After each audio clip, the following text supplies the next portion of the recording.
Chegamos ao final do primeiro semestre de 2025 e os principais ativos de risco global entregaram retornos positivos. Quer entender se ainda há boas oportunidades para o segundo semestre de 2025? Assistam a um novo episódio do Offshore Connection em que eu trouxe os estrategistas de renda fixa global e equities global para analisarem esse cenário de 2025.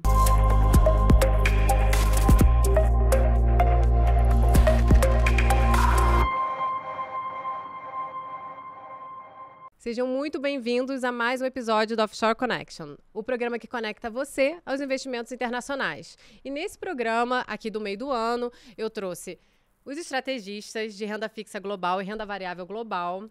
Vitor Mello, figurinha carimbada, seja muito bem-vindo, prazer ter você aqui. Obrigado, Carol, obrigado pelo convite. Tudo bem, Vini?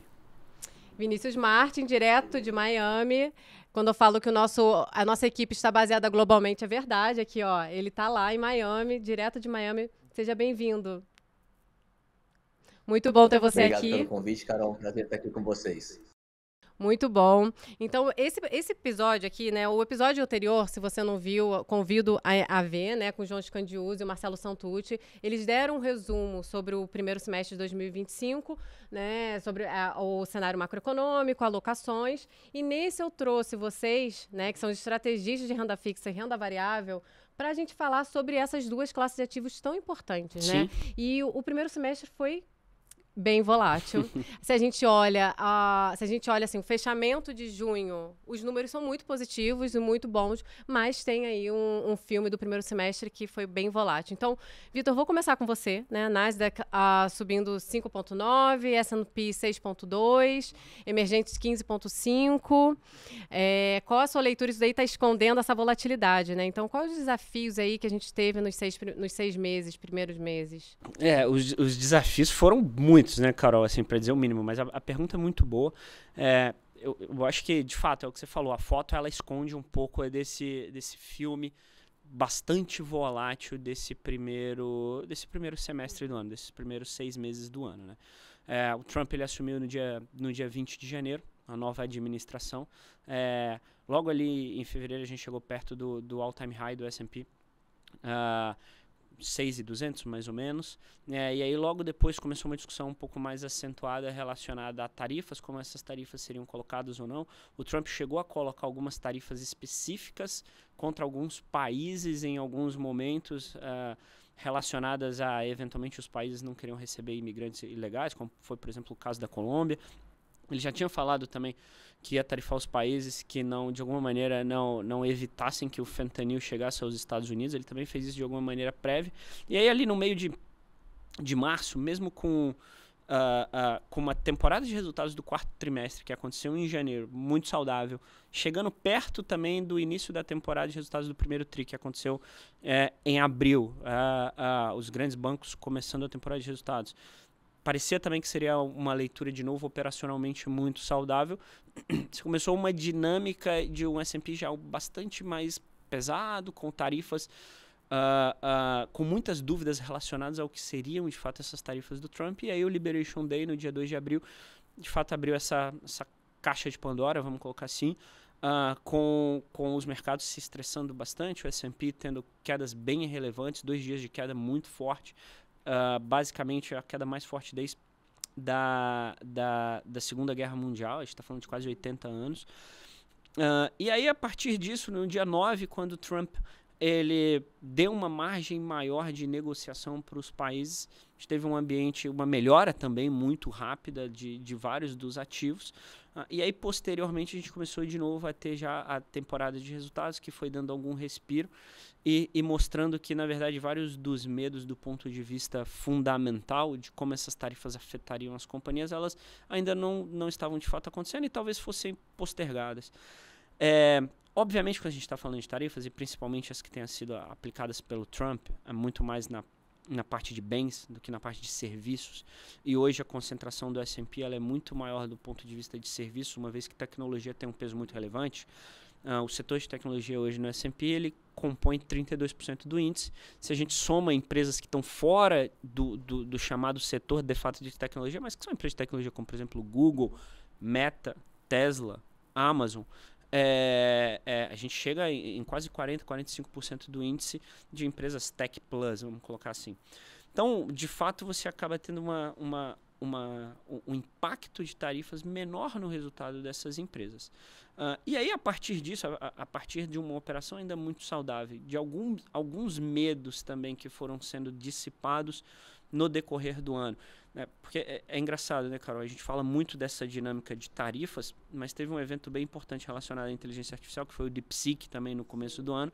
Também fizeram as ações chacoalhar muito. E aí as ações de tecnologia, elas caíram bastante, e aí depois elas já voltaram, e o S&P hoje, nessa foto atual que a gente está falando, já está muito próximo, até um pouquinho acima, renovou all-time highs. E aí eu acho que o grande ponto aqui, né, é o que a gente olha agora, o que a gente está esperando talvez para um próximo momento. A gente continua ainda muito convicto de grande parte dessas nossas teses, até porque operacionalmente as companhias elas continuam muito saudáveis. Quando a gente olha a performance do S&P versus o Eurostoxx, por exemplo, em moeda local, ela não é tão distante quanto em dólar, justamente porque basicamente 15% da performance do Eurostoxx no ano ela é explicada pela desvalorização do dólar. E em contrapartida, e aí eu acho que esse é um ponto determinante aqui para a análise, fundamentalmente, as empresas do Eurostoxx elas tiveram queda de lucro ano contra ano. Quando você olha para o S&P, na verdade, e entre os principais índices que a gente acompanha, seja Emerging Markets, seja MSCI All Countries ex-US, seja só DMs, o S&P ele teve a melhor performance de crescimento de lucros entre todos esses pares. Então, apesar do valuation, do PI do S&P, do preço-lucro do S&P, ele está próximo a um desvio padrão acima da média de 5 anos, que a gente acha que é a mais justa, estruturalmente a gente continua vendo ainda muitos fundamentos positivos. Crescimento de lucro, inovação constante, principalmente advindo dessa tese de AI, balanços ainda muito fortes. As empresas aproveitaram e fizeram bastante buyback nesse período. Acho que Dell é um caso aqui que a gente pode citar. Então, enfim, acho que dentro desse cenário a gente ainda continua com algum grau de preferência a essa geografia Estados Unidos. Uhum. É impressionante, né? A resiliência da economia americana e das empresas que estão ali. E a gente vai entrar mais em detalhe aí quando a gente for falar sobre posicionamento, o que o investidor, né, tem que olhar para frente, né, nesse segundo semestre. Mas excelentes pontos. E eu vou jogar agora para o Vini, né? Vini, olhando para a renda fixa também, se a gente olha fechamento, né, do semestre, são números bem positivos, né, dos principais índices de renda fixa. Então, contextualiza aqui para o nosso investidor global sobre esses principais índices, o fechamento, o que passou, né, dessa volatilidade e como você tem visto essa renda fixa hoje, ela está sendo uma proteção, né, de patrimônio ou ela está gerando retornos ou ambos, né? Qual é a sua visão para isso? Bom, Carol, bom dia, prazer estar aqui com vocês. Realmente, se a gente olhar só a fotografia de como a gente fechou o semestre, né, não vai explicar tudo que a gente viu e tudo que a gente viveu nos primeiros 6 meses do ano, né? O mercado começou tentando desenhar cenários de quais seriam as tarifas do Trump, a magnitude, quais os países, quais os setores envolvidos, tentando colocar um pouco de probabilidade nesse estudo e imaginar o impacto que isso teria na inflação, né? Então, o mercado de renda fixa ficou oscilando muito e operando muito essas expectativas de inflação em relação às tarifas. A partir do Liberation Day, né, que a gente teve um anúncio muito pior do que o mercado estava esperando, o mercado começou mudou um pouco a retórica e começou a operar probabilidade de recessão americana, né? Como o Vitor já disse, né, esse medo foi se dissipando ao longo do tempo. Então, num primeiro momento, a gente viu spreads de crédito abrindo, né, depois do Liberation Day, e aos poucos, né, tanto a curva de Treasury quanto os níveis de spread começaram a retroceder, e no final do semestre a gente acabou tendo um retorno positivo, tanto do ativo livre de risco como do spread de crédito. Tá? A gente voltou a operar muito próximo das mínimas que a gente viu nos últimos anos. Tá? Então, foi um ano um semestre complicado, mas que a fotografia tá se mostrando aí bastante favorável. Para frente, a gente acha que o mercado tá bastante justo, né? A gente não vê muito espaço para ganhos adicionais, a não ser de carrego daqui para frente.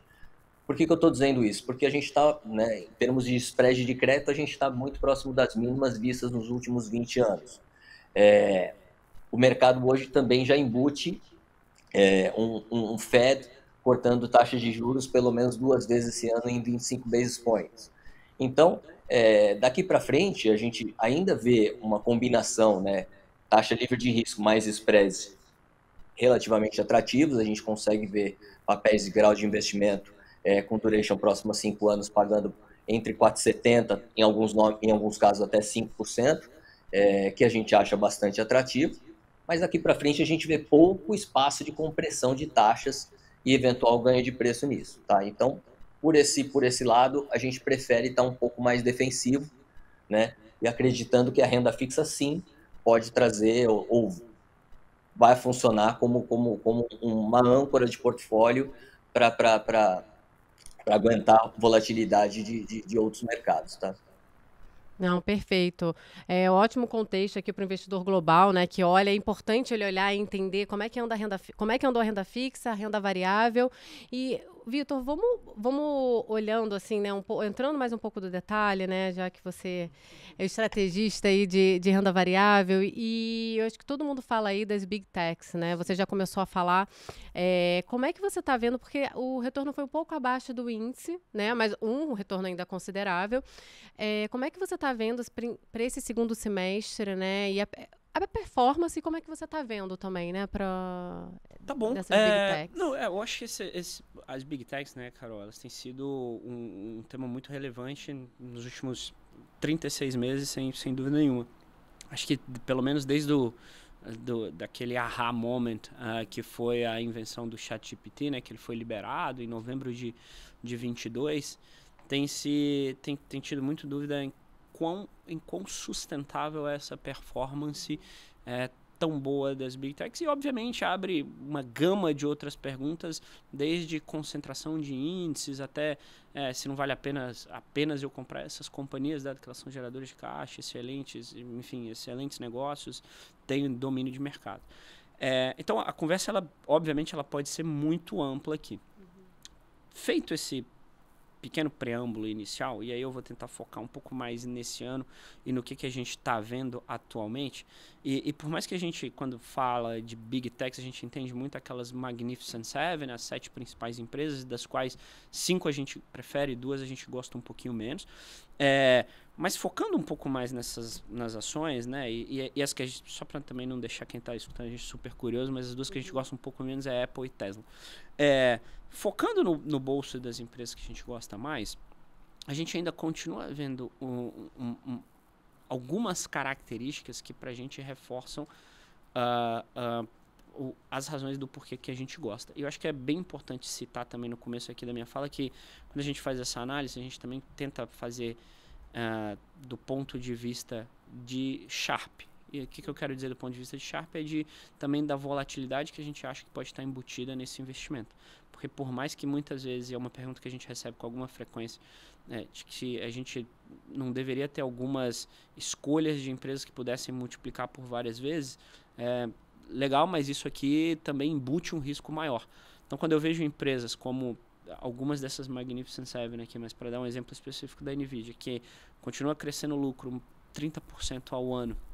Impressionante, né? Impressionante. Depois de crescer mais de 10 vezes o lucro nos últimos, basicamente, 3 anos. Só para dar um número, né? O segmento de data center, que é o principal segmento hoje da companhia, ele teve um resultado de vendas de receita de perto de 900 milhões, com M, de dólares em 2017. No ano passado fez 115 bilhões.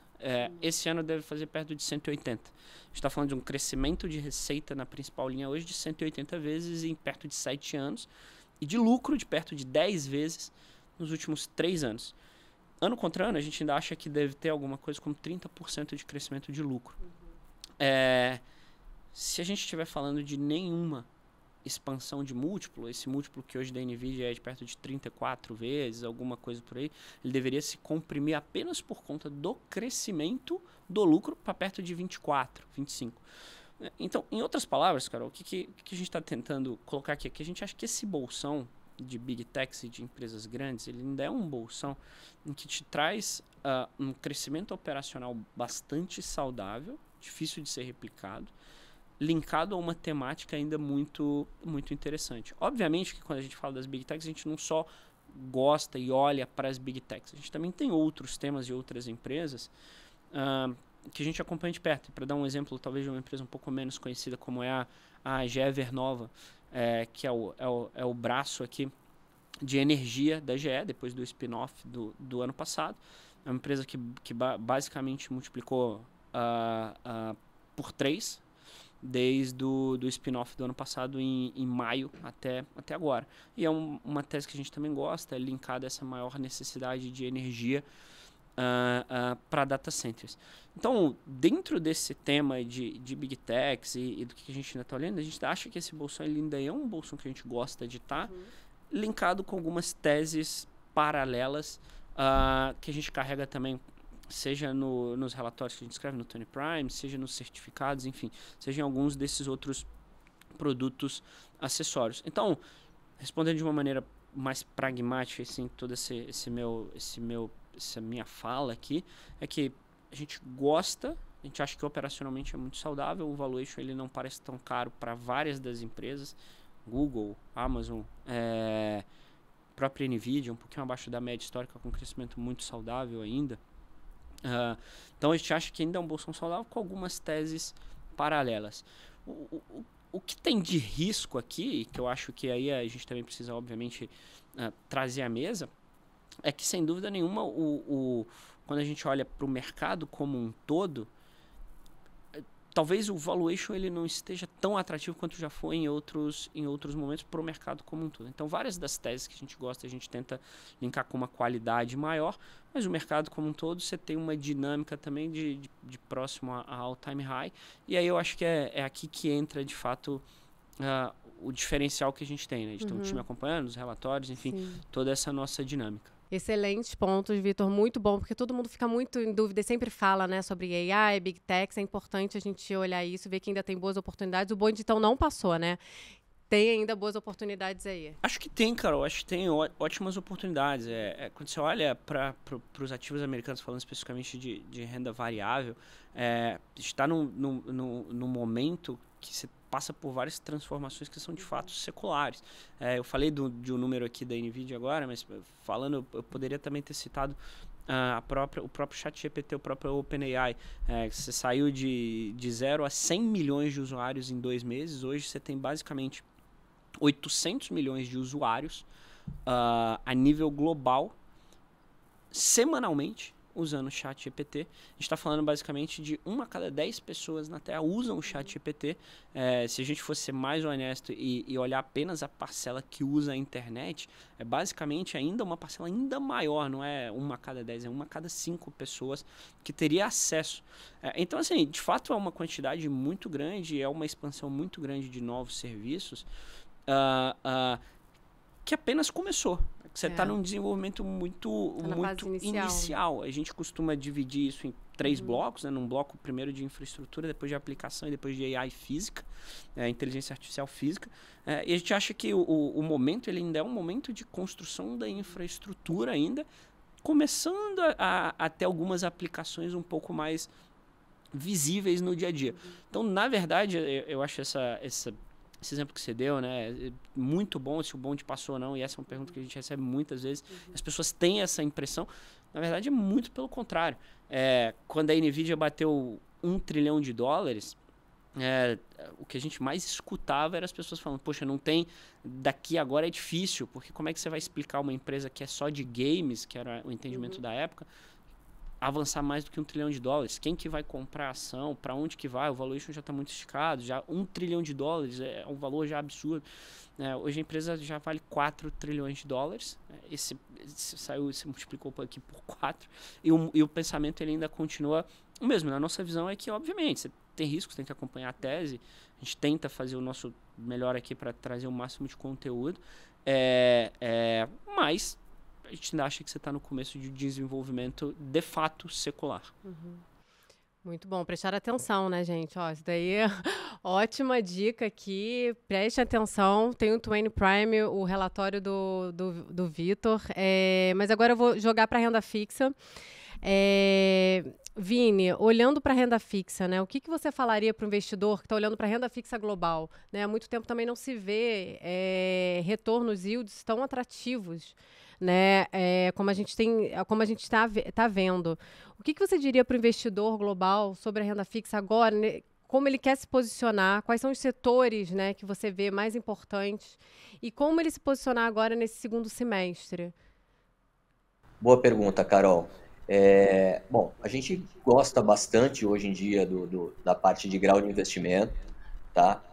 Papéis de duration até 5 anos. A gente acha que esse retorno nominal aí entre 4,7% e 5% ao ano, que é o que vem oferecendo hoje, ainda continua bastante atrativo. A gente vê bastante valor ali.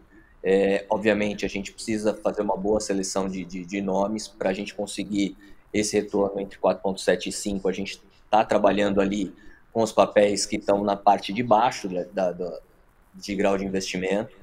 Então, o investidor precisa ser seletivo, o investidor precisa ter diversificação.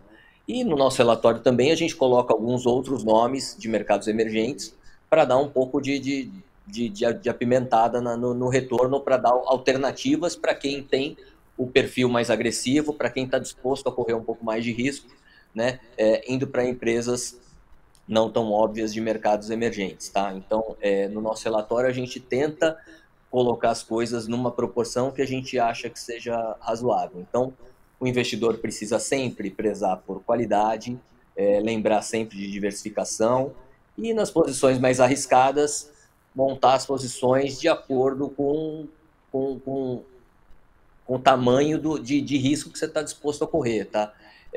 Sabendo que um papel, por exemplo, de high yield de mercado emergente, pagando perto de 9%, quando a taxa de livre de risco está por volta de 3,9%, claramente embute riscos ali naquela emissão ou naquela companhia, né?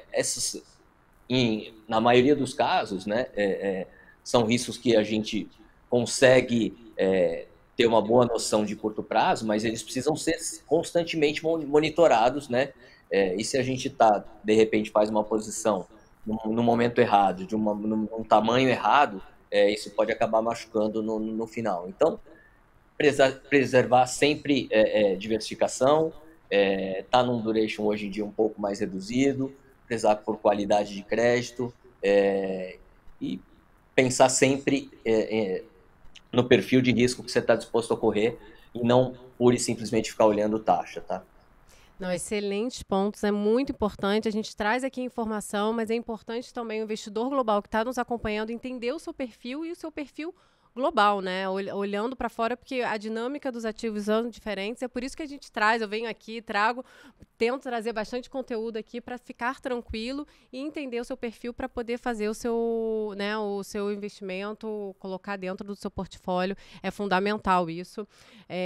O Vini, então, renda fixa, ainda há boas oportunidades? Bom, a gente como eu falei antes, a gente vê bastante valor ainda na renda fixa nesses níveis, apesar da gente não estar nos níveis mais altos que a gente viu nos últimos anos, mas papéis com grau de investimento pagando aí próximo de 5% ao ano, é um cenário que a gente não viveu pelos últimos 20 anos, né?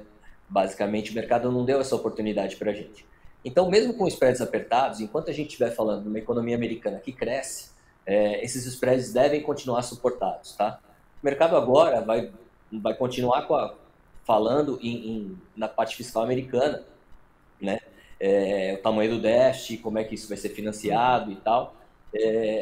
E por isso a gente prefere, acha que o mercado vai continuar demandando um prêmio maior para estar investido na parte longa da curva, e por isso a gente prefere papéis com duration um pouco menores, mais reduzidos do que o benchmark, tá? Então hoje a gente está ali nas nossas carteiras com um vencimento médio entre 4 anos e meio e 5 anos, contra um benchmark ali por volta de 6,8 anos, tá? Então a gente gosta, vê bastante valor nessa parte curta da curva, com papéis de boa qualidade de crédito, pagando por volta de 4,7% a 5% ao ano. Excelente. Muito obrigada. Excelente papo, excelente análise. O bonde, olha, investidor global, o bonde não passou. Há muitos bons retornos lá fora. A gente traz muita informação aqui para vocês, né? Obrigado por terem trazido tanta clareza dentro de tanta informação que a gente recebe hoje em dia, né? Então, muito obrigada por terem trazido. Eu acho que o segundo semestre promete também. Então, trarei vocês de novo. Se aceitarem o convite Claro. para a gente analisar aí renda fixa e renda variável global, que é importantíssimo. Claro, obrigado pelo convite, Carol. Obrigado, Vini. Muito obrigada. E Obrigado eu quero a vocês. aproveitar. Obrigado, Carol. Obrigada. E eu quero aproveitar também para falar dos 2 relatórios que vocês fazem mensal, que está no content do BTG Pactual. Excelentes relatórios. O nome deles é 20 Prime Equities e 20 Prime Renda Fixa. Então, são excelentes relatórios que eles trazem a curadoria deles, né? E trazem muito conteúdo aí sobre essas 2 classes de ativos. Então, deixo o convite aqui também para procurar esses relatórios. Muito obrigada. Obrigado, gente. Muito obrigada a vocês que nos acompanharam até aqui. Espero vocês no próximo episódio.